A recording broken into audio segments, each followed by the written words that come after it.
하나님이 우리에게 주시는 구원은 일반적이고 공통적인 특징이 있습니다. 그 특징이 어떤 것이냐면 바로 회복이라는 방향성을 가지고 있다는 거예요. 모든 것을 아름답게 지으셔서 더 손댈 것이 없었던 이 피조세계들이 있었죠. 그런데 그것이 인간의 죄 때문에 인간만이 아니라 온 피조세계가 다 망가지게 되어서 하나님은 그것을 원래대로 이렇게 돌려놓으시려고 하는 그러한 하나님의 일하심을 우리에게 구원이라고 그렇게 이어지게 되는 것입니다. 창조의 회복이 바로 이 구원의 방향성이 되는 것이죠. 하나님께서 우리에게 주시는 구원도 이 실제적인 모습들을 우리 개인에게, 우리 나에게 적용해 볼 때 실제적인 모습이 뭐가 되겠습니까? 아담이 모든 사실 창조의 꽃이고 정점인데 그 하나님의 형상이 깨어진 오늘 우리가 구원을 받는다라고 하면 어떤 형태로 되겠습니까? 첫사람, 그 아담의 모습처럼 그렇게 변화되게 될 것이죠. 그래서 예수님을 통해서 사도 바울은 예수님을 어떻게 설명을 하고 있냐면 둘째 아담이다 라고 말하면서 우리가 예수님을 닮아야 된다라고 하는 것을 말합니다. 오늘 본문은 그 연장선에서 하나님이 우리에게 태초부터 꿈꾸셨던 계획, 우리에게 주시는 가장 큰 복이 무엇이냐라고 하는 것을 오늘 본문을 통해서 설명하고 있거든요. 에베소 1장 3절부터 5절 말씀을 쉬운 성경으로 보도록 하겠습니다. 쉬운 성경으로 자막을 한번 보시면 좋겠는데 같이 한번 읽어보겠습니다. 우리 주 예수 그리스도의 아버지 되시는 하나님께 찬양을 드립니다. 하나님께서는 하늘에 있는 모든 영적인 복을 그리스도 안에서 우리에게 내려주셨습니다. 하나님께서는 이 세상이 창조되기 전 그리스도의 사랑 안에서 우리를 흠없는 거룩한 백성으로 선택하셨습니다. 또한 이때부터 예수 그리스도를 통해 우리를 자녀 삼으시기로 작정하셨습니다. 하나님께서는 이 일을 바라시고 또 기뻐하셨습니다. 아멘. 그리스도의 사랑 안에서 우리를 흠없는 거룩한 백성으로 선택하시고 또 사랑 안에서 우리를 당신의 자녀 삼으시기로 영원전부터 이렇게 작정하셨다라고 하는 이게 하나님의 제일 큰 계획이죠. 하나님이 우리에게 주고 싶어 하시는 가장 큰 복은 결국에는 우리의 존재입니다. 우리의 존재. 우리를 하나님의 심판대 앞에 나중에 딱 세워도 마지막 날 심판대 딱 세워도 부끄럽고 흠이 없는 거룩한 하나님의 백성으로 딱 하나님 만들어 가실 그러한 존재들로 우리를 만들어 가시는 게 하나님이 우리에게 주실 가장 큰 복이죠. 그래서 나중에 그렇게 딱 세워도 봐 얼마나 이렇게 멋있어. 내가 내 영으로 성령으로 내가 이 사람들을 낳은 나의 자녀야 라고 하나님께서는 그렇게 말씀하시기를 원하십니다. 이게 하나님이 가지고 계시는 가장 큰 계획이죠. 제가 대학 다닐 때 그 금요일마다 매일마다 채플이 있습니다. 매일마다 채플이 있고 신학을 제가 대학도 신학을 했기 때문에 매일마다 채플이 있는데 금요일은 특별히 이렇게 같이 찬양하면서 저희가 이렇게 드리는 그런 예배들을 특별히 드렸어요. 그때는 이렇게 평일에는 종 땡땡땡 치고 이제 오르간 울리면서 이렇게 채플을 드리다가 금요일 날은 좀 자유롭게 이렇게 채플을 드렸는데 막 찬양하면서 막 사람들의 마음이 뜨거워서 학생들 막 방방 뛰기도 하고 하나님께 손 흔들며 찬양하기도 하고 막 너무 열정적으로 이렇게 찬양을 드리는데 갑자기 제가 눈을 이렇게 탁 떴는데 그 사람들이 눈이 이렇게 샥 보이는 거예요. 이제 저희 같은 학우들이겠죠.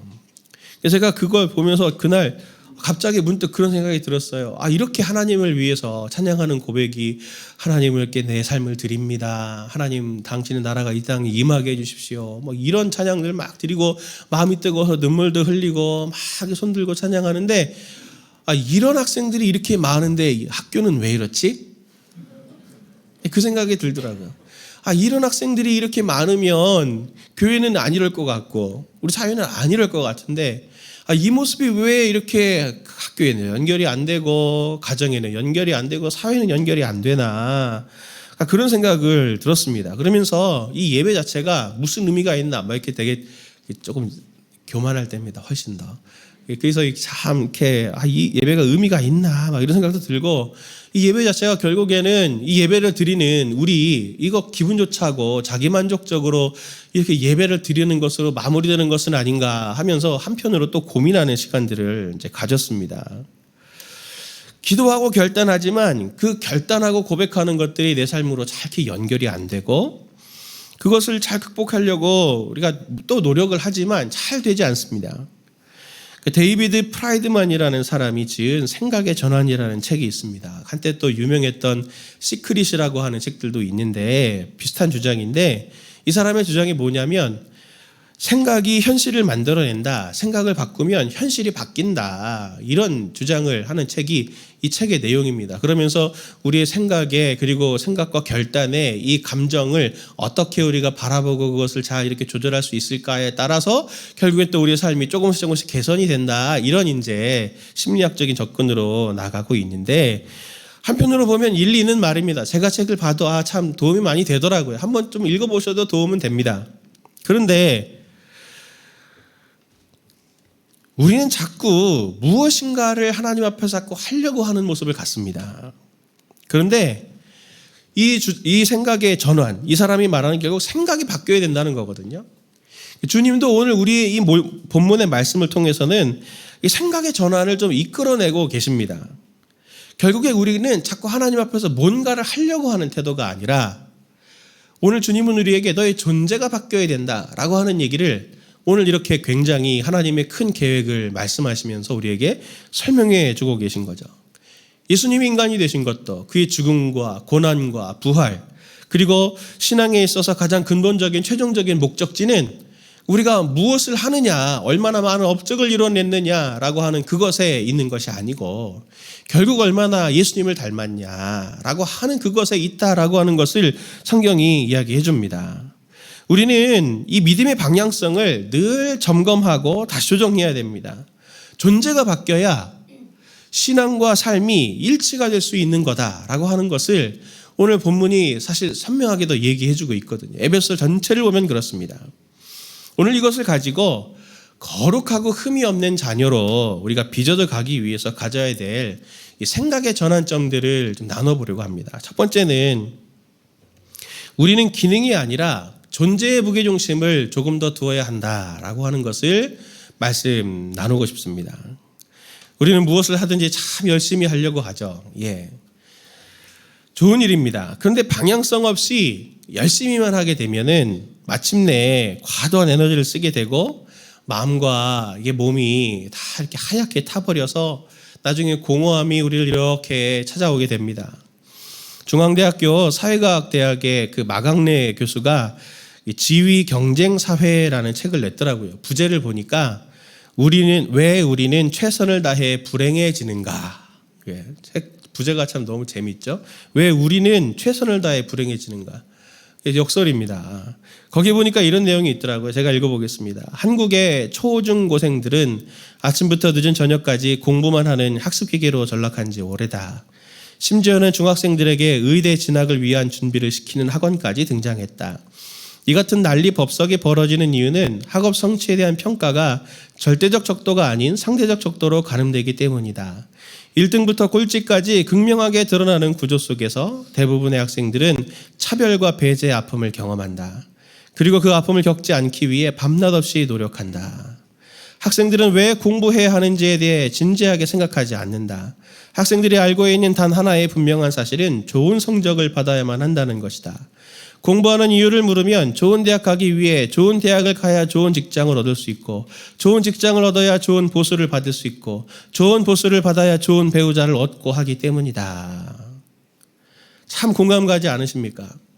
교회 밖을 딱 나가는 순간에 세상은 기능으로 사람의 가치를 판단을 합니다. 그리고 그것이 보통 돈과 지위라고 하는 것으로 보상을 받죠. 그러다 보니 스펙과 기능을 갖추려고 하고 또 사람들을 성적과 같은 것으로 계량화하고 순위를 매겨서 끊임없이 비교하게 만듭니다. 결과가 무엇입니까? 아마 그 속에서 다 지금 살아가고 계시지만 지치죠. 버겁죠. 비참해집니다. 우리는 끊임없이 누군가보다는 열등한 사람이고 또 부족한 사람이 되어버립니다.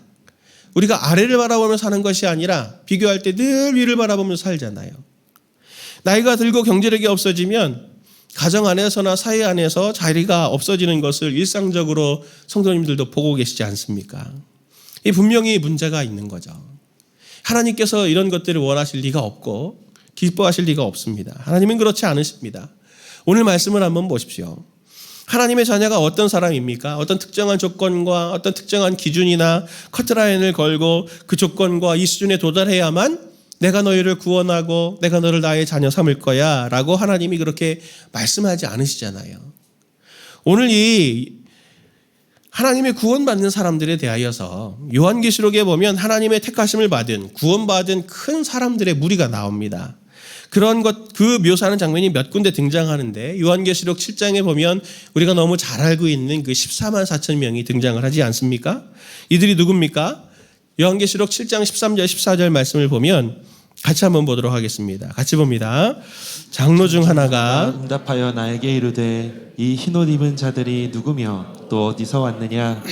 내가 말하기를 내 주여 당신이 아시나이다 하니 그가 나에게 이르되 이는 큰 환난에서 나오는 자들인데 어린 양의 피에 그 옷을 씻어 희게 하였느니라. 아멘.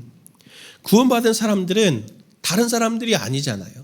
오늘 본문 말씀을 보니까 많은 업적을 이룬 사람도 아니고 신앙의 연수를 가진 사람도 아니고 직분을 가진 사람들도 아니고 이 사람들은 어린 양이 그 옷을 씻어서 흰 옷을 입은 사람들이다. 어린 양의 피에 죄 사함을 받은 사람들이다 라고 하는 것을 오늘 이 본문이 선명히 말합니다. 그런데 이 흰옷 입은 사람의 원조가 있습니다. 누구냐면 바로 예수님이죠. 마태복음 17장 1절부터 2절 말씀 보면 이렇게 말합니다. 엿새 후에 예수께서 베드로와 야고보와 그 형제 요한을 데리시고 따로 높은 산에 올라가셨더니 그들 앞에서 변형되사 그 얼굴이 해같이 빛나며 옷이 빛과 같이 희어졌더라. 예수님이 변화산 상에서 제자들에게 천국을 미리 보여주셨어요. 그때 예수님이 자기 자신을 통해서 먼저 보여주셨을 때 이렇게 흰 옷 입고 빛과 같이 희어진 옷을 입고 그들 가운데 변화되셨습니다. 구원을 받은 14만 4천 명은 예수님의 보혈의 피에 씻어서 예수님을 닮은 사람들이다 라고 하는 것을 오늘 이 본문이 신약이 분명히 말을 합니다. 성경에 구원받은 사람에 대해서 말할 때 흰 옷 입은 사람만 있지 소유, 학력, 업적 이런 것들은 아무런 조건이 되지 않습니다. 하나님은 이걸 통해서 우리를 어떻게 보시는지를 선명히 볼 수 있죠. 하나님은 우리를 기능으로 절대 보지 않으십니다. 우리를 존재로 보시죠. 우리를 보실 때 우리가 얼마나 똑똑한지, 얼마나 많이 가졌는지, 얼마나 선행을 많이 했는지, 그가 지위가 높은지, 심지어 순종하는지 순종하지 않는지 이런 기능과 역할에 관심이 없으시고 하나님의 오직 모든 관심은 우리의 존재에 있습니다. 오늘 우리가 어제보다 오늘이 그리고 오늘보다 내일이 더 예수님의 피에 씻고 점점 예수님을 닮아가고 있느냐, 더 거룩하고 흠이 없어지느냐, 그것이 멈춰 있느냐, 거기에 달려 있는 것이죠. 예수님을 닮아가는 중에 있느냐 아니냐 하는 것에 하나님은 정말 관심이 있습니다. 심지어 우리가 순종하지 못하는 자녀라 할지라도요, 하나님은 순종의 영이신 그리고 지혜의 영이신 성령님을 우리 가운데 보내주셔서 순종하는 자녀로 바꾸어 가십니다. 그래서 우리로 하여금 순종하는 자녀가 될 수 있도록 그렇게 만들어 가시는 분이죠. 우리 연약함은 종종 교회와 신앙 안에서도 세상처럼 이렇게 기능을 우선할 때가 있는 것을 보게 됩니다. 지난 한 주간 동안 묵상과 기도를 하고 어느 때보다도 좀 이렇게 깊은 내면을 뒤돌아보는 시간을 저 개인적으로 좀 가졌거든요. 지난주 토요일 날 순장 수련회, 개강 수련회를 2학기 개강 수련회를 함께 말씀과 기도로 우리 순장님들에게 뜨겁게 우리 기도하면서 우리 나아갑시다 하면서 참 좋은 은혜의 시간들을 가졌습니다. 그리고 2학기 계획을 쭉 나누면서 우리 여순장님들에게 한 가지 말씀을 드렸어요. 주일 예배 기도를 이제는 우리 남순장님들만 이렇게 쭉 돌아가면서 순서대로 돌아가면서 드렸는데 우리 여순장님들하고 같이 돌아가면서 같이 이제 이렇게 드렸으면 좋겠습니다. 제가 그렇게 말씀을 드리면서 두 가지 이유 때문에 제가 그렇게 했으면 좋겠다 말씀드렸어요. 첫 번째는 뭐냐면 우리 교회도 장로교회이기 때문에 장로교가 아무래도 이렇게 좀 보수적이지 않습니까? 그러다 보니 이렇게 여성분들에 대한 참여가 확실히 좀 다른 교단들에 비해서는 조금 이렇게 뭐라고 할까요? 시대에 좀 뒤처진 뭐 시대를 꼭 따라잡는 게 좋은 것은 아니지만 그래도 그럴 이유가 없는데 여성에 대한 참여가 너무 이렇게 그런 것 같아서 예배에 꽂힌 이 예배에 우리 여순장님들이 같이 참여하셔서 같이 그렇게 이제 기도가 돌아갔으면 좋겠다 제가 말씀도 드렸고, 그리고 또 두 번째는 이 대표 기도를 오늘도 우리 장기영 순장님이 또 이렇게 기도해 주셨지만 다들 성도님들 느끼시지 않습니까? 우리 순장님들이 일주일 동안 기도 제목을 가지고 이날을 위해서 함께 기도하러 준비하시면서 함께 기도할 때 은혜가 풍성하더라고요. 제가 보면 정말 하나님께서 이분들의 기도를 통해서 어떨 때 보면 내 설교보다 훨씬 이 기도가 낫다. 그렇게 마음이 제가 들 만큼 우리 순장님들이 참 마음을 다해서 하나님 앞에 올려드리는 성령의 기도로 하나님께서 그렇게 이끌어 가시는 것을 보았어요. 근데 문제는 뭐냐면 제가 이제 과정이 잘못됐습니다. 제가 순장님들 다 모아놓고 제가 다음 주부터 이제 그렇게 돌아갑니다. 그렇게 하니 순장님들이 마음이 어려우시죠. 아무리 의도도 좋고 좋아도 이게 과정이 잘못됐습니다. 그래서 제가 어떻게 하기로 했냐면 교구장님들하고 다시 회의를 해가지고 남자 순장님들이 한 번 더 이렇게 돌아가고 그 후에 우리 여순장님들하고 같이 하겠습니다. 이런 시간을 가졌습니다. 제가 그거를 이렇게 지나가고 난 다음에 이 부분을 놓고 제가 한 번 또 이렇게 복기를 해봤죠. 하나님 앞에 기도하면서 쭉 복기를 하면서 그렇게 기도할 때 하나님이 저한테 딱 주신 말씀이 있어요. 성도님들은 모르실 거예요. 저도 몰랐어요. 하나님이 저에게 딱 이렇게 말씀해 주시는데 제가 그게 너무 참 저한테 굉장히 좋은 시간이 됐습니다. 하나님 저한테 뭐라고 하셨냐면 너 세일즈맨이냐? 너 공동체로 세워가고 싶다면서 너 그렇게 하는 방식이 정말 사람들과 함께 공동체를 세워가는 방식이냐? 그리고 네가 자꾸 뭘 성도들한테 주려고 하느냐 하는 이런 짧은 깨달음을 하나님이 저한테 주셨어요. 이걸 가지고 제가 쭉 뒤돌아보니까 제가 큰 착각에 빠져 있는 거를 제가 발견하게 됐습니다. 분립이 되고 성도님들이 많이 참여하셨잖아요. 그러다 보니까 제가 저한테 어떤 마음이 있냐면 좋은 마음이죠. 좋은 마음. 분당 우리 교회에서 이렇게 좋은 것들을 많이 누리시던 성도님들이 이제 작은 사이즈로 오셨으니 거기서 누리던 영적 유익들, 성숙의 기회들을 아무래도 좀 적게 누리실 텐데 가능하면 우리 교회도 오셔서 이런 것들 잘 마련해 가지고 우리 성도님들이 영적으로 잘 성장해 나가는데 큰 도움이 됐으면 좋겠다. 분립에 따라와도 부족함이 없네. 따라오길 잘했네. 이런 마음들이 들었으면 좋겠다라는 생각을 제가 하고 있더라고요. 좋은 마음이지만 균형을 잃은 게 있더라고요. 기능에 굉장히 많이 치우쳐 있는 제 자신을 보았습니다. 그러다 보니 자꾸 제 마음속에 성도님들의 시선을 자꾸 의식하는 것들이 있더라고요. 그리고 내 생각이 앞선 부분들이 있는 걸 발견하게 됐습니다. 그러다 보니까 하나님이 저에게 말씀해 주셨던 것처럼 세일즈맨처럼 자꾸 이것도 있고 이것도 있고 이것도 있고 이것도 있고 이것도 있어요 라고 보여주고 싶은 마음들도 있고, 그리고 자꾸 뭔가 기획과 대안 이런 자꾸 기능적인 부분들에 대한 마음들이 훨씬 더 많이 이렇게 쏟아지고 있는 것들을 보았습니다. 제가 그런 것들 갖고 또 기도할 때 주님이 저한테 또 물어보셨던 게 있어요. 뭐냐면 이런 질문을 하시더라고요. 정건아 너 행복하냐? 제가 뭐라고 그랬겠습니까? 개척하면 행복하고 엄청 재밌다고 그러던데 정건아 너 행복하냐? 제가 아니요 그랬어요. 안 행복합니다. 너 왜 행복하지 않냐? 너가 행복하지 않으면 너와 함께 신앙생활하는 성도들이 안 행복한 건 당연한 일일 텐데 네가 행복하지 않으면 어떡하니? 하나님 저한테 그렇게 말씀하시면서 제 마음을 깊게 이렇게 찌르셨습니다.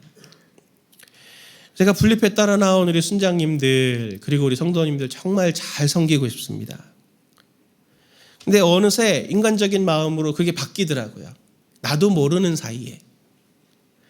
제 속에 이렇게 보니까 29개 교회 중에 뭐 1등 이런 표현은 좀 그렇지만 제일 앞서 나가서 좀 다른 교회들 돕고 싶은 1등 되고 싶은 마음이 있더라고요. 자꾸 하나님을 제 뒤에 두고 교회 자꾸 안정적인 것들, 기능적인 준비들, 자꾸 이런 것들을 구비하는 여러 가지 사역들, 행사들 이런 것들을 잘 갖추고 신방 많이 해서 성도님들에게 행복하게 해드릴 수 있겠다라는 그런 생각들을 착각을 하고 있더라고요. 은혜는 제가 주는 게 아닌데 이런 것들 잘 준비하고 구비하면 성도님들이 은혜를 받을 거야. 이런 세속적인 생각들을 제가 하고 있는 것들을 하나님 저에게 보여주셨습니다.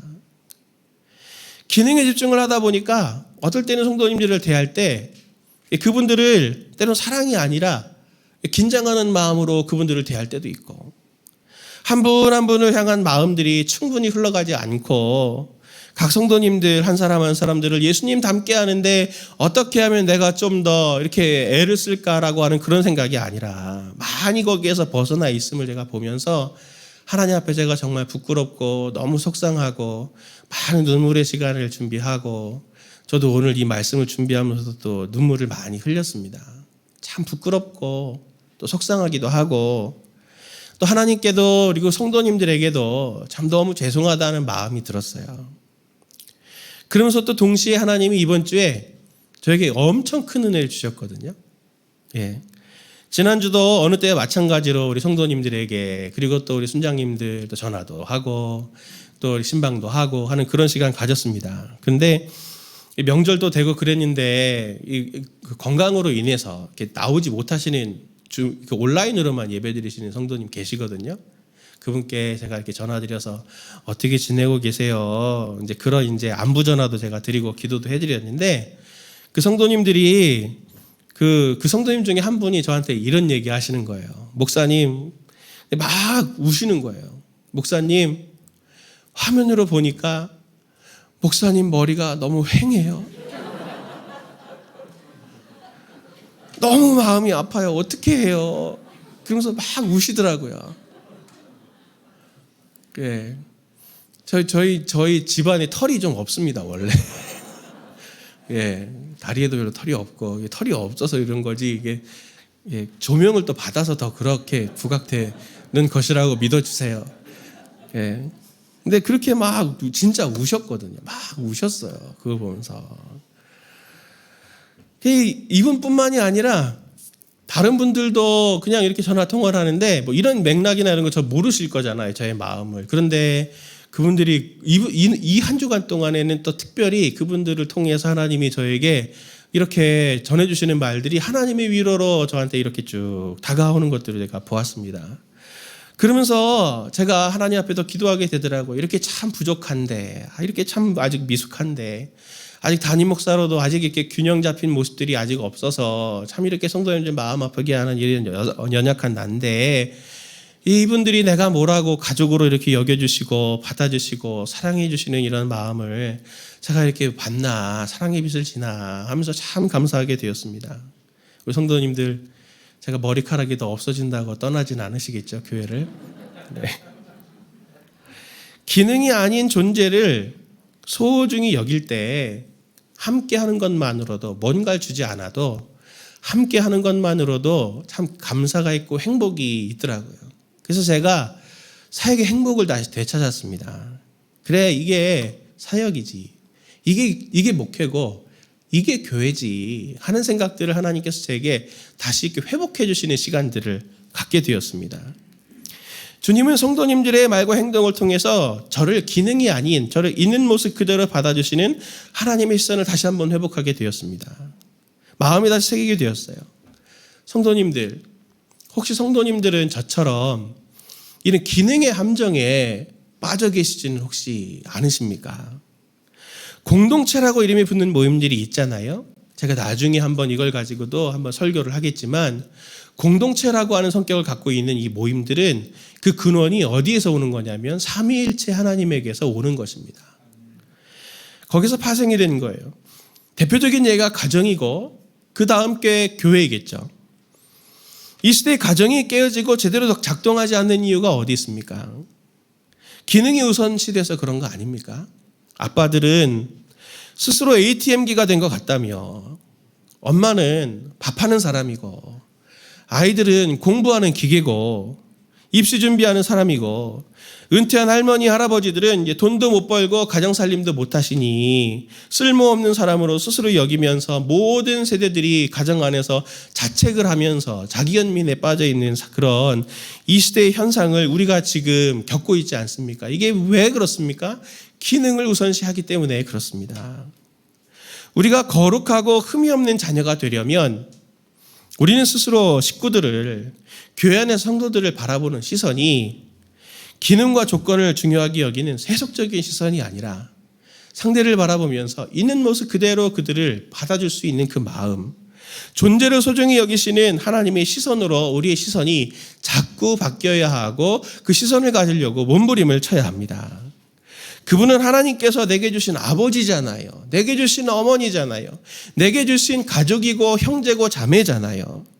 그분은 하나님께서 내게 보내주신 나의 순장님이고, 그분은 나에게 보내주신, 하나님께서 보내주신 순원이고 목사님이고 전도사님이잖아요.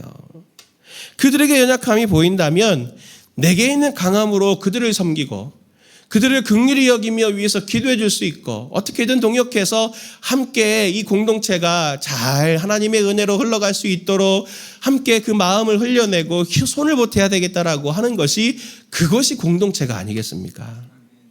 공동체 안에서 기능을 우선시하게 되면은 나 스스로도 행복하지 않습니다. 자기연민에 빠지게 되고, 기능이 우선시되다 보면 가정과 교회 안에서 서로 다른 가정을 바라보고 서로 다른 교회를 바라보면서 비교하면서 이것저것을 재고 나에게 유익하다고 생각하는 것들을 선택해서 취하려고 하는 소비적인 신앙, 소비적인 신앙 형태를 가질 수밖에 없게 됩니다. 그리고 최후에는 불만족만 내 삶에 굉장히 가득하게 되어지는 것이죠. 우리는 하나님의 계획 속에 있는 소중한 존재들입니다. 하나님은 결코 우리를 기능적으로 판단하지 않으시는 것처럼 우리도 나를 바라보는 시선을 지금 계속 나의 존재 자체를 나를 있는 그대로 받아들이시는 사랑하시는 하나님의 시선으로 보는 훈련, 그리고 다른 사람들을 있는 모습 그대로 보는 하나님의 시선으로 보는 그 훈련들을 해야 됩니다. 이 생각의 전환이 오늘 우리에게 지금 필요한 것입니다. 두 번째로 하나님의 흠없고 거룩한 자녀로 빚어져 가기 위해서 가져야 할 생각의 전환점들이 두 번째가 있습니다. 그것은 무엇이냐면, 존재가 변화되는 것은 노력으로 되는 것이 아니고 하나님의 사랑으로 된다라고 하는 것입니다. 성도님들을 만나다 보면 제일 어려운 직업군들 속에 계시는 분들이 제가 보니까 사람을 대하시는 분들입니다. 그렇게 사람을 대하시는 분들에게 제가 배운 신조어가 있어요.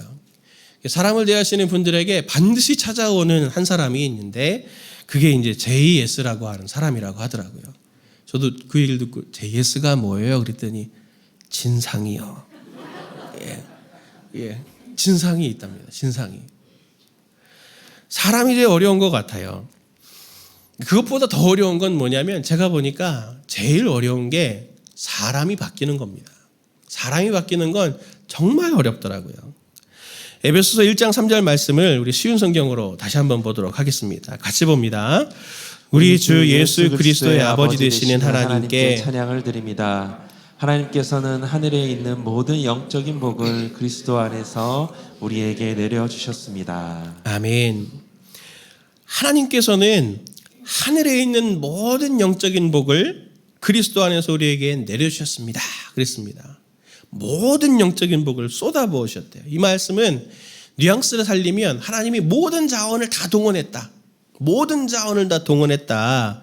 그렇게 해서 우리에게 그 복을 지금 쏟아부어주고 계신다고 하는 거죠.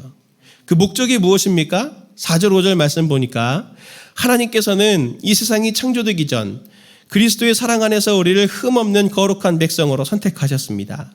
또한 그때부터 예수 그리스도를 통해 우리를 자녀 삼으시기로 작정하셨습니다. 하나님께서는 이 일을 바라시고 또 기뻐하셨습니다.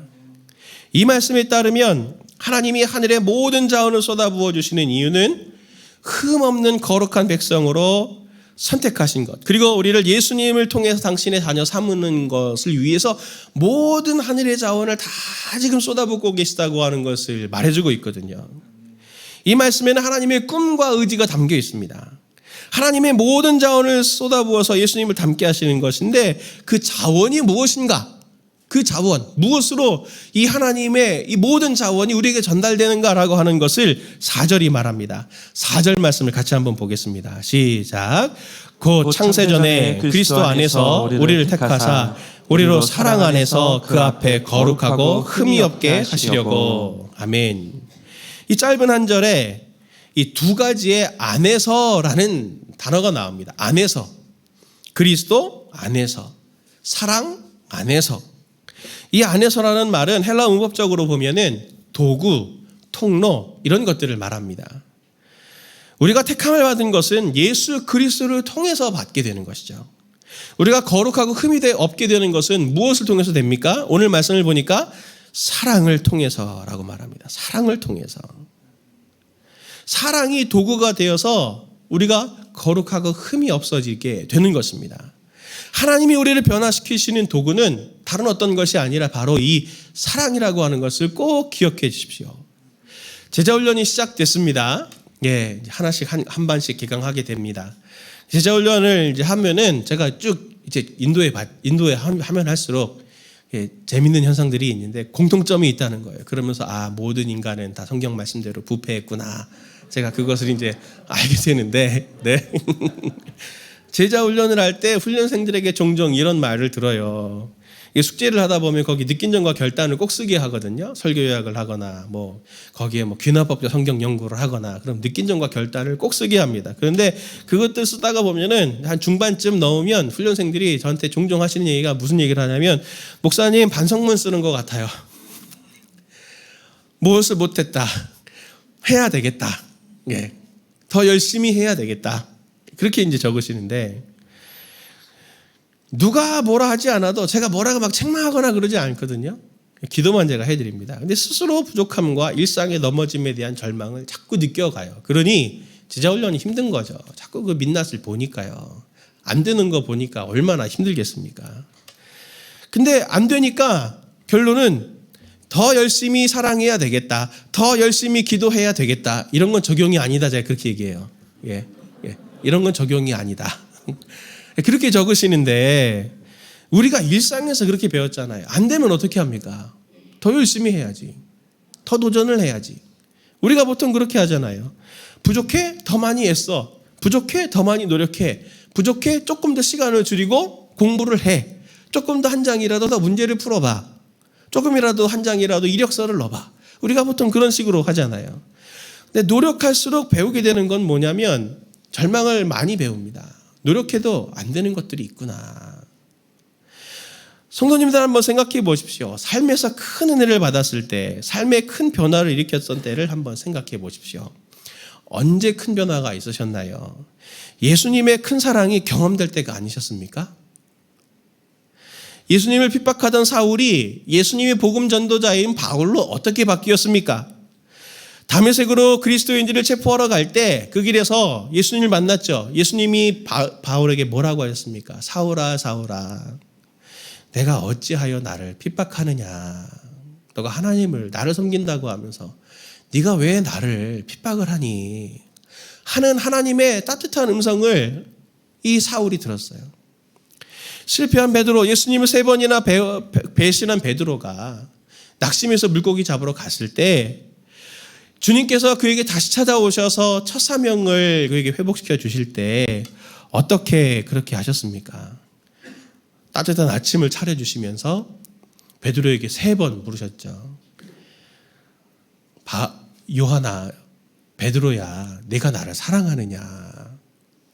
그렇게 부르시면서 3번이나 물으시면서 베드로를 향한 기대와 사랑이 계속 변하지 않았음을 하나님이 말씀해 주시면서 사랑으로 품었을 때 진짜 베드로가 사도 베드로로 다시 일어서게 된 것이죠. 요한일서 3장 1절부터 3절 말씀 보십시오. 보라, 아버지께서 어떠한 사랑을 우리에게 베푸사 하나님의 자녀라 일컬음을 받게 하셨는가. 우리가 그러하도다. 그러므로 세상이 우리를 알지 못함은 그를 알지 못함이라. 사랑하는 자들아, 우리가 지금은 하나님의 자녀라.